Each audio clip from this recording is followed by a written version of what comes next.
que acontece quando uma igreja, que deveria ser, sabe, um lugar de cura, de crescimento, de repente começa a adoecer? Uhum. E se o problema não for falta de dinheiro, nem de fé, mas algo muito mais íntimo? A saúde emocional e mental de quem está no comando? É uma pergunta pesada. É essa questão central que a gente vai mergulhar hoje. A nossa fonte é um artigo com uma pegada, assim, bem direta do presbítero Marcos Benedito, chamado Liderança Adoecida, Frutos Comprometidos. Um título forte. Muito forte. E a nossa missão aqui é desvendar o argumento dele, que diz que existe uma crise silenciosa em muitas comunidades, uma crise que começa na mente da liderança e se espalha por todo o corpo da igreja. Ok, vamos desvendar isso. Vamos lá. O autor começa pintando um cenário que, para ser sincera, parece bem familiar.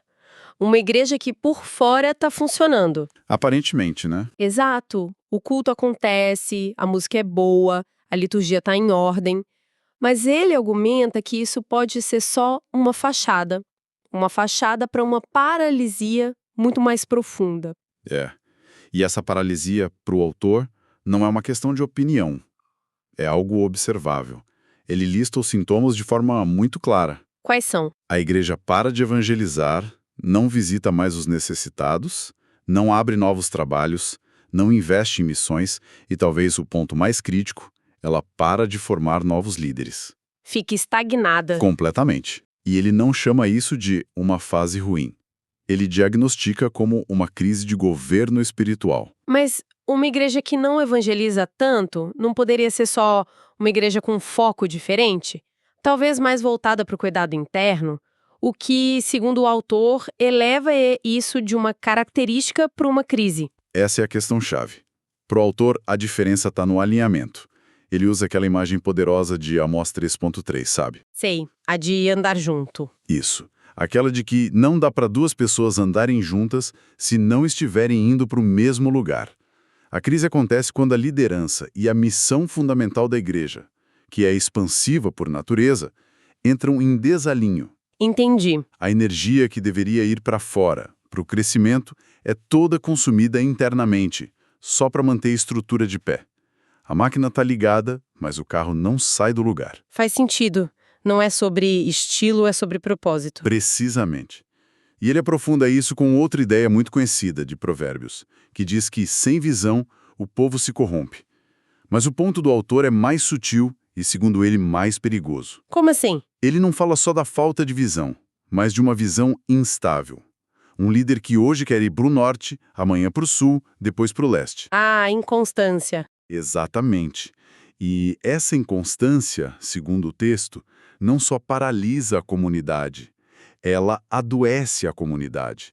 As pessoas ficam exaustas, confusas, sem saber em que direção remar. E aqui é onde fica bem interessante. Ele amarra isso diretamente. Uma igreja confusa é só o reflexo de uma liderança confusa. Não são dois problemas, é causa e efeito. É isso. E a confusão que ele descreve não é pequena. Ele fala de uma crise de identidade. A igreja não sabe mais se é tradicional ou pentecostal, se é calvinista ou arminiana. Se o foco é missão global ou o bem-estar da congregação local. E ele é muito enfático nisso, né?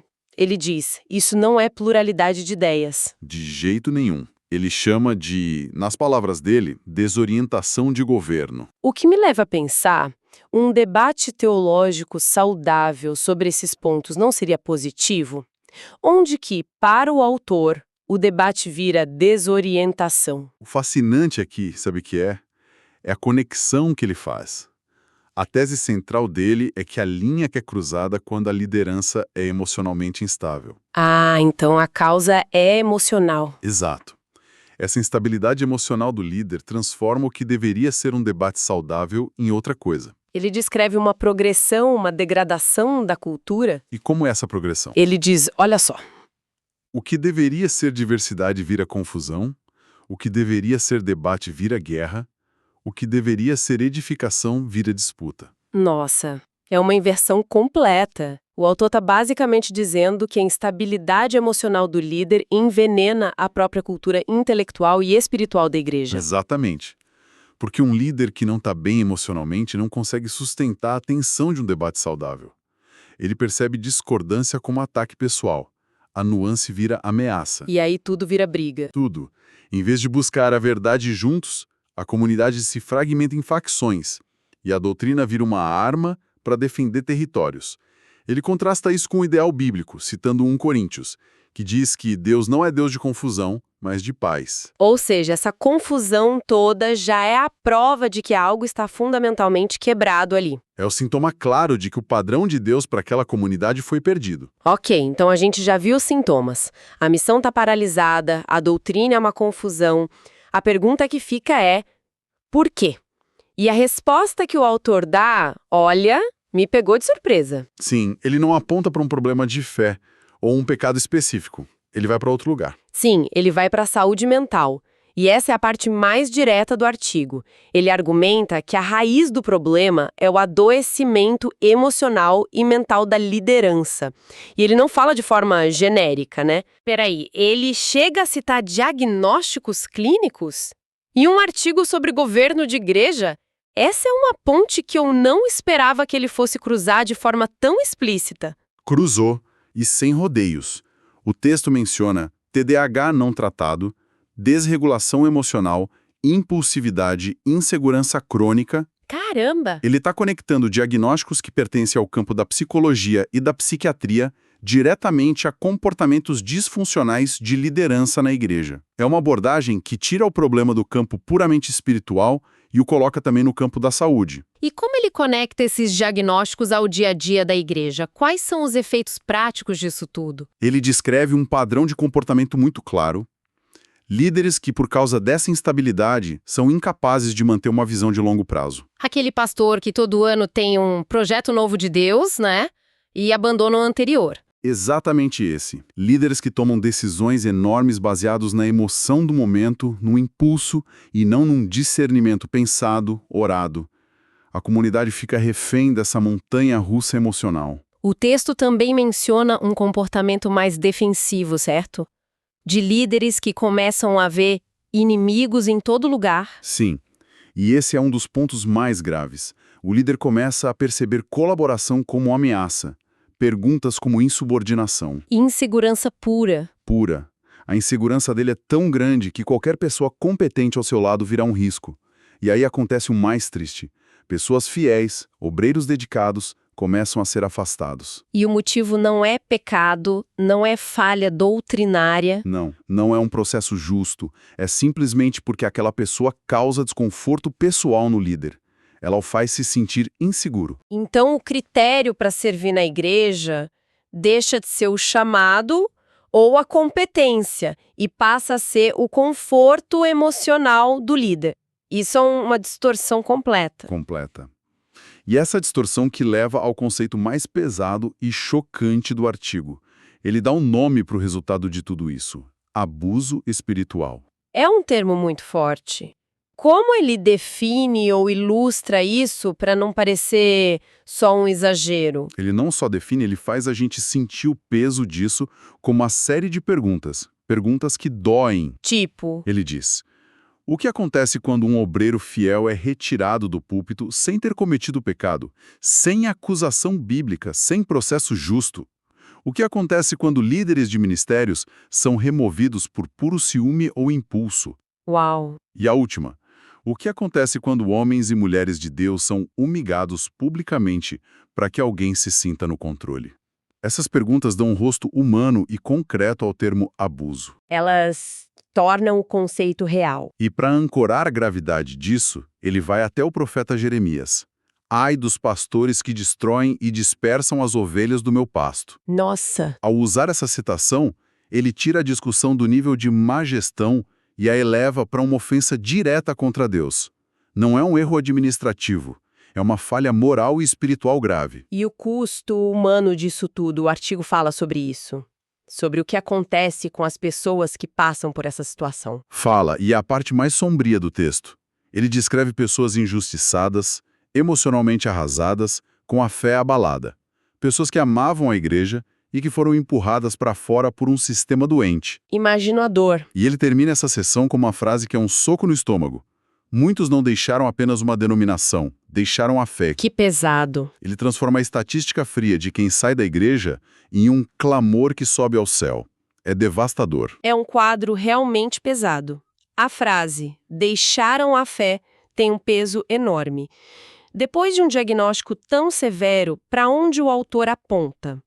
Existe uma solução? Sim, ele propõe um caminho, mas começa com uma distinção que ele considera fundamental. Ele diz que, sim, a igreja é e deve ser um lugar de acolhimento, um hospital para a alma. Mas... Sempre tem um mas. Sempre tem. Mas ela não substitui tratamento clínico profissional. A comunidade de fé não é um consultório de psicologia ou psiquiatria. Essa é uma distinção importante, porque a tendência em alguns meios é tentar resolver tudo com oração, ignorando a ciência. Exatamente. O autor não está estigmatizando quem tem um transtorno. Pelo contrário, ele afirma que Deus ama e usa pessoas com todo tipo de fragilidade. A questão não é essa, então. Não. A questão é sobre a responsabilidade do governo da igreja. Ele argumenta que, embora todos sejam bem-vindos, o governo espiritual do rebanho, que é uma posição de imensa responsabilidade e poder, Sim. não deveria ser confiado a quem ele descreve como tendo mentes desorganizadas e emocionalmente instáveis. O foco dele muda da condição do indivíduo para a proteção do coletivo. É uma questão de segurança, de proteger as ovelhas. Entendi a lógica de proteger o rebanho, mas essa ideia de julgar a saúde mental de um líder, isso não é um terreno perigoso. Quem faz esse julgamento? Como evitar que isso seja usado como uma arma para remover alguém de quem as pessoas simplesmente não gostam? É a pergunta de $1 milhão, e o autor parece ciente desse risco. É por isso que ele cita João 7:24, julgai segundo a reta justiça, ou, em outras versões, julgar com justo juízo. A ênfase está no justo. Isso. Não é um julgamento baseado em fofoca ou preferência pessoal. Teria que ser um processo baseado em evidências claras e consistentes de um padrão de comportamento destrutivo, aquele que a gente já descreveu. A visão instável, as decisões impulsivas, o afastamento de pessoas boas. Exatamente. Então, o juízo não é sobre diagnosticar a pessoa, mas sobre avaliar os frutos do trabalho dela. Certo. O objetivo, segundo o artigo, não é condenar ou humilhar o líder. É proteger. Proteger quem? Proteger as ovelhas de mais danos. Proteger os ministérios de serem destruídos pela instabilidade. Proteger a integridade da fé daquela comunidade. E, no fim das contas, proteger o testemunho e o nome de Cristo que está sendo manchado por aquela liderança. E ele encerra com aquela frase que amarra tudo. Sim, uma igreja saudável começa com liderança saudável. Não dá para colher maçãs de uma laranjeira doente. Simples assim. Resumindo a nossa análise, então, o argumento do artigo é um alerta. A saúde de uma igreja está diretamente amarrada à saúde emocional e mental da sua liderança. Com certeza. E tratar problemas de saúde mental como se fossem apenas problemas espirituais ou ignorá-los por completo pode causar um dano gigantesco que o autor não hesita em chamar de abuso espiritual. Exato. É um chamado à responsabilidade e ao discernimento. E isso nos deixa com uma reflexão final, sabe? Uma ponta solta que o artigo não explora a fundo. Qual seria? Ele coloca o ônus do justo juízo na estrutura da igreja. Mas o que acontece quando a própria estrutura está comprometida? Ou quando o poder está tão centralizado que não há espaço para esse tipo de avaliação? Uma boa pergunta. Isso levanta uma questão importante. Qual é o papel e a capacidade da própria congregação, dos membros, para identificar e abordar essa dinâmica de forma saudável e construtiva?